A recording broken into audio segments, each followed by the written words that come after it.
चांदी की कीमतों में जिस तरह आग लगी है और बाजार से फिजिकल चांदी का गायब होना, ईटीएफ में नई खरीद रोक देना, इसके बाद यह सवाल तेजी से उभरा है कि चांदी कहीं सट्टेबाजी के हत्थे तो नहीं चढ़ गई।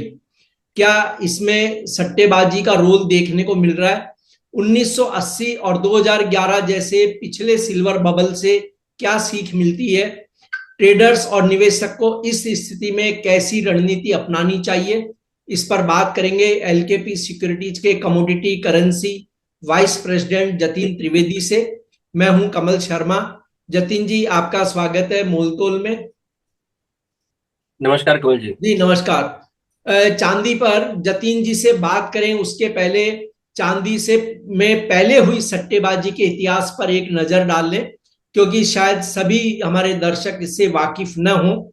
1970 के दशक में हंट ब्रदर्स ने इतिहास रचा, जब उन्होंने भारी मात्रा में चांदी खरीदकर उसकी कीमतें कृत्रिम रूप से बढ़ा दी और जनवरी 1980 में चांदी का भाव $50 प्रति औंस तक पहुंच गया, जो उस समय रिकॉर्ड था। लेकिन जब बाजार रेगुलेटर सक्रिय हुए, कीमतें धड़ाम से नीचे गिर गई और निवेशकों को बड़ा नुकसान हुआ।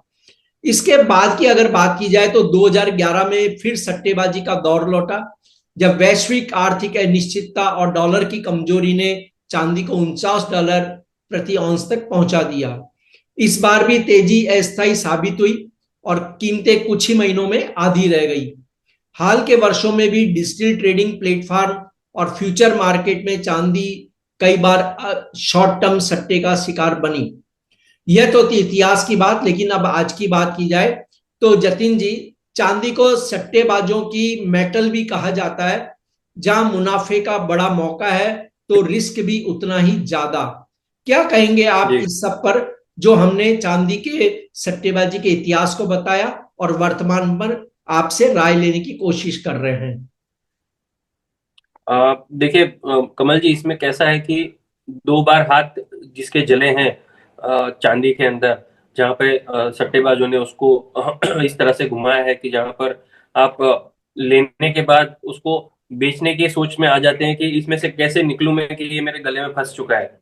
तो वैसी स्थिति में अगर सेम अगर देखने अगर जाएंगे, कंपेयर करने जाएंगे, तो बहुत लोग इसको उस नजरिए से देख सकते हैं कि सिल्वर में क्या फिर से वैसा ही रिपीट होगा, विल मतलब हिस्ट्री फिर से रिपीट होगी, इतिहास फिर से दोहराया जाएगा कि नहीं चांदी के अंदर। तो इस बार का जो रुझान है वो मैं ही मानता हूँ कि थोड़ा सा अलग है। क्यों?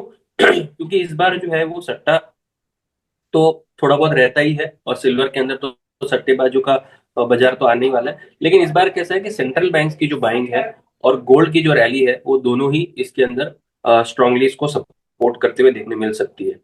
पिछले दो टाइम जब ये चीज हुई थी, तब सेंट्रल बैंक्स की पार्टिसिपेशन इसमें बहुत ज्यादा पैमाने पे नहीं देखने मिली थी। जहां पर बहुत सारे लोग और बहुत सारी बड़ी बड़ी इंस्टीट्यूशन अगर पार्टिसिपेट करें, तो उसको एक स्टेबल और एक स्ट्रेंथ वाली रैली जो है वो माना जाता है, जो इस बार जो है वो देखने मिल रही है। पिछले एक साल का ये दौर नहीं है। 2020 कोविड के बाद से जब बहुत ज्यादा गिरावट आ चुकी थी सोने चांदी में, उसके बाद से ये तेज रैली जो है देखने मिली है, जहाँ पे $12-13 के बाद से चांदी जो है वो कंटिन्यूसली रैली कर रही है। और ये एक साल की बात नहीं है। पिछले एक साल में 2025 में यस 70-80% बढ़ चुकी है प्राइसेस। लेकिन दौर जो है 2020 से चालू हुआ है, जहां पर इसका वैल्यू अनलॉकिंग जो है वो सिल्वर का शुरू हुआ है। तो मैं फिलहाल तो ये नहीं मान रहा हूँ कि दो बार जो ये हुआ है 1970-80 और 2011 में, वो फिर से 2025 के बाद रिपीट हो। इस बार थोड़ा सा स्ट्रेंथनिंग वाली रैली लग रही है। और जतिन जी, आपने जो बात कही उसमें एक चीज और आप बता सकते हैं, जैसे कि इंडस्ट्रियल डिमांड। अब देखिए, पहले उस समय सोलर पैनल नहीं थे, ईवी गाड़ियां नहीं थी, ड्रोन्स नहीं थे। बहुत सारी हम देख रहे हैं डिफेंस सेक्टर में और अदर सेक्टर में भी सिल्वर का यूज हो रहा है। चाइना की हम्म। इकोनॉमी में भी ग्रोथ हो रहा है। इन सारी चीजों का आप क्या असर देखते हैं टोटल जो इंडस्ट्रियल कंजम्पशन है? और दूसरा, जी। जो पहले भी आप कई बार अपने शो में कह चुके हैं कि पूरी दुनिया में चांदी की शॉर्टेज रहेगी, काफी बड़ी शॉर्टेज है। इस सारी चीजों को लेकर के क्या हम यही माने कि असली डिमांड है? कमल जी, देखिए, जैसे 2011 में जो रैली थी ना, उसमें ये एंटिसिपेशन था कि कहीं ना कहीं इंडस्ट्रियल डिमांड बढ़ेगी और आगे चलते हुए जिस हिसाब से प्रोजेक्शंस आ रहे थे वो सब एक्सपेक्टेड लाइंस पे था। लेकिन इस बार जो है वो एक्सपेक्टेड लाइंस कम और फैक्चुअल चीजों पे ये रैली जो है वो आई है, जहां पर ये सभी चीजें इम्प्लीमेंटेशन के दौर में है। पहले जो था वो सिर्फ एक्सपेक्टेड था कि सोलर पैनल्स में आएंगी, ईवीज में आएंगी, इंडस्ट्रियल डिमांड आउटलुक बढ़ेगा, तो चांदी का प्राइस बढ़ना शुरू हुआ था गोल्ड के साथ में। लेकिन इस बार जो है 2025 में 14 साल के बाद तो ये सभी चीज हम इम्प्लीमेंटेड देख रहे हैं। आज हम हिंदुस्तान में भी देख ले तो सभी के बिल्डिंगों में बहुत सारी जगहों पे सोलर पैनल्स लगे पड़े हैं। सोलर कार्स में आगे जाके ये जो है वो रुझान बढ़ने की गुंजाइश बढ़ रही है। इंडस्ट्रियल डिमांड आउटलुक जो है वो बढ़ रही है। ईवी के अंदर इसका यूसेज बढ़ रहा है। मेटल्स के अंदर जो है वो डिमांड साइकिल एक नया रुख लेने का मूड शुरू कर रहा है। तो एक स्ट्रक्चरल डिमांड जो है वो देखने की पोजिशनिंग में है।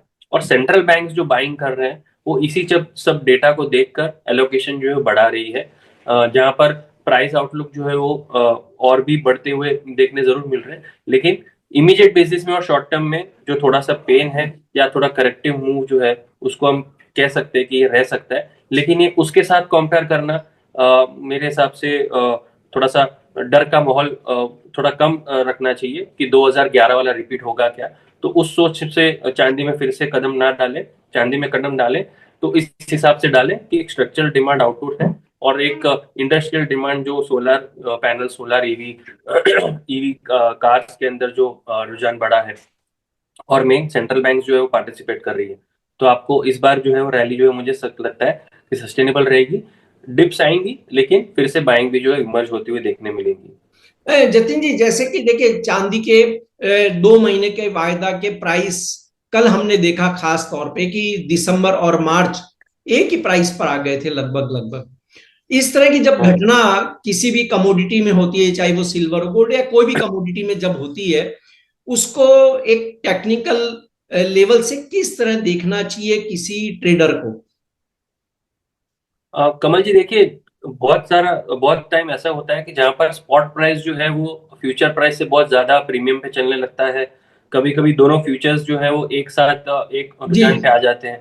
तो इसका कारण यही है कमल जी कि एक तो बहुत सारे लोग एक साथ इसके अंदर आके पार्टिसिपेट कर रहे हैं, क्योंकि बहुत ही बड़ी और स्टीप माउंटेन पीक जो है वो बनाने की कोशिश कर रहा है प्राइस जो है वो, क्योंकि बहुत सारे लोगों का माइंड जो है एक साथ दौड़ रहा है और एक तरफ ही दौड़ रहा है जहां पर आउटलुक पॉजिटिविटी के साथ में सब लोग देख रहे होते हैं।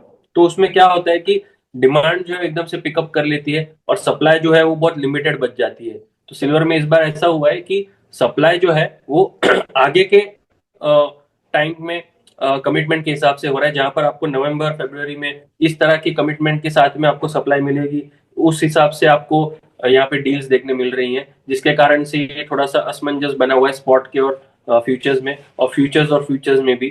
तो इसके कारण से फिजिकल जो सप्लाई है वो कम है, तो डिमांड जो है वो करंट डिमांड भी है और फ्यूचर डिमांड भी जो है वो भी बन चुकी है सिल्वर के अंदर कि आगे के तारीखों में भी सिल्वर चाहिए करके। तो उसके लिए ये थोड़ा सा इम्बैलेंस है प्राइजेस के अंदर, बट आउटलुक जो है वो उसके लिए मैं ये उसके लिए कुछ ज्यादा इसमें फर्क नहीं पड़ना चाहिए। बस ये खाली सेटलमेंट के टाइम पे और फिजिकली जो लेन देन होती है उसमें थोड़ा सा डिस्ट्रप्शन हो जाता है। जी। और जो रिटेल ट्रेडर्स हैं जतिन जी, उनको अभी बाइंग करनी चाहिए या सावधानी बरतनी चाहिए? क्योंकि हम प्राइस देख रहे हैं कि बहुत ज्यादा अप है और मूवमेंट भी बहुत अधिक हो रहा है। कमल जी जो देखो, जो भी हमारे शोज को फॉलो कर रहे हैं वो पिछले एक साल में अच्छे खासे जी। मुनाफे पे रहेंगे। और मैं ये मान के चल रहा हूँ कि जिन्होंने भी हमारी एडवाइस ली है बाइंग साइड में सिल्वर में स्पेशली, तो यहाँ पर अच्छी खासी मुनाफे के बाद आपको करना क्या है उसके ऊपर एक क्वेश्चन आता है। दूसरा, जो हमें पहली बार देख रहे हैं या पहली बार उसके ऊपर एक्ट करने की कोशिश कर रहे हैं तो उन्हें क्या करना है। तो मैं सबसे पहले जो जो न्यू एंट्रेंट्स हैं जिन्होंने चांदी की रैली मिस कर दी उनके बारे में बोलूंगा कि जिन्होंने मिस कर दी है उन्हें घबराना नहीं है और फोमो में बाइंग नहीं करना है।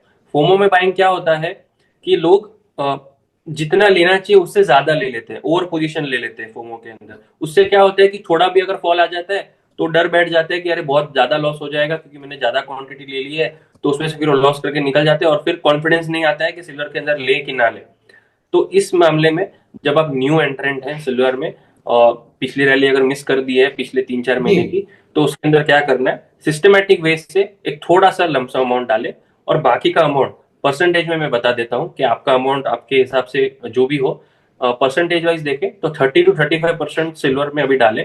जितना भी आपको 100% सिल्वर में डालना है उसका 30 से 35% अभी डालें, सो दैट आपको जो रैली जो चल रही है उसमें मिस आउट फील ना हो, और डिप पे ऐड करने की कोशिश करें। और डिप जो है उसका वेट करना है अराउंड अबाउट 5 to 10% का डिप जब आता है प्राइजेस के अंदर, उसके बाद आपको उसके अंदर और 30-40% डालना है, और जो रिमेनिंग 20 to 30% रहेगा उसको आपको ऑलमोस्ट 20% जब फॉल हो जाएगा उसमें डालना है।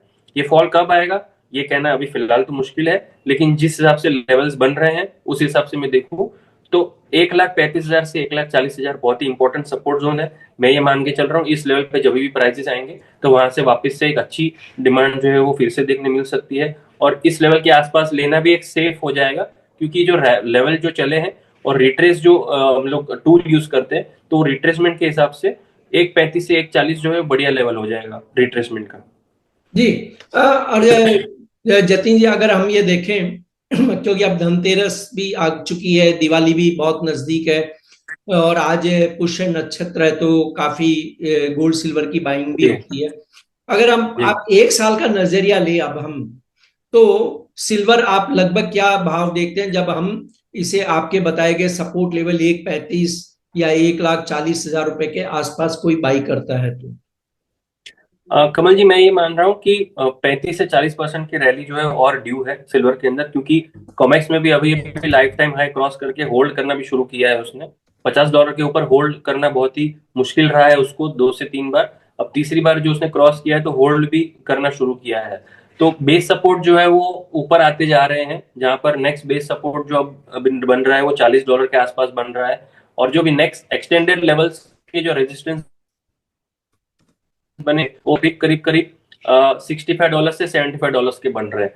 तो उसका वर्णन अगर हम एमसीएक्स पे देख ले और रुपी डेप्रिसिएशन उसके अंदर डालें, तो ये आपको 30 से 40% की रैली जो है वो और दिखा सकती है आने वाले एक साल के अंदर, जो आपका लगभग लगभग 185 से लेके 2 लाख के आसपास बन जाता है। तो 185 से 2 लाख तक का प्रिडिक्शन हम पकड़ के चल रहे हैं आने वाले साल भर में, मतलब 2026 की जो दिवाली रहेगी उस पर जब हम शो कर रहे होंगे, तो आपको करीब करीब 1,80,000 से 2 लाख के बीच में आपको ये प्राइजेस आसानी से देखने मिलने चाहिए। जी, आपने ये बहुत अच्छी बात कही जतिन जी, कि अगर 30-40% भी रिटर्न किसी भी एसेट्स में मिलता है तो बेटर रिटर्न माना जाता है। हालांकि देखिए, हाई रिटर्न तो हाई रिस्क तो बिल्कुल बात होती ही है।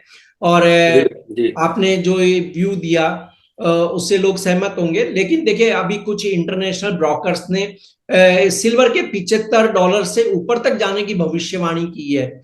इस तरह की भविष्यवाणी क्या इस समय तर्क संगत है? बिल्कुल। कमल जी, मैं इसलिए इस बार बहुत ज्यादा आउट बड़े टारगेट इसलिए नहीं दे रहा हूँ, क्योंकि ऑलरेडी हमने पिछले 2 महीने में 40% रैली देख ली है।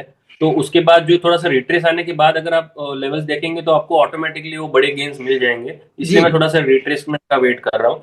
और $75 के ऊपर के जो भी टारगेट्स बन रहे हैं, तो पहले तो $75 तो आना ही पड़ेगा ना, तो फिर से रिव्यू कर लेंगे।